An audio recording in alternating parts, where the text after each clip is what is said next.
অনেক ভালো একটা খেজুর দিয়েছে। খেজুরটা আমি এরকম চিনি না আসলে, কিন্তু খেজুরটা মনে হচ্ছে অনেক ভালো খেজুর, প্যাকেটটা দেখে আমি বুঝতে পারছি। এরপরে যাচ্ছি, বিসমিল্লাহির রহমানির রহিম। এগুলো খুলে একটা একটা করে, এটা খোলার দরকার নেই, আর খুলে দেরি হয়ে যাবে।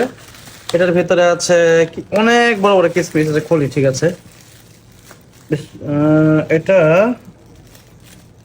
খুলতে একটু সময় লাগতেছে, যেহেতু তার দিয়ে এটা পেঁচানো। এটা হচ্ছে কিসমিস, কত বড় বড় কিসমিস।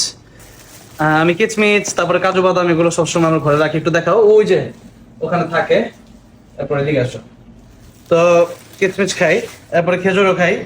আচ্ছা, এখানে আছে সম্ভবত অনেক বড় বড় বাদাম। তারপরে আমি নাম জানি না, এগুলো নারিকেল আছে, সাথে হয়তো আরো কিছু আছে। আচ্ছা, এগুলো রাখছি।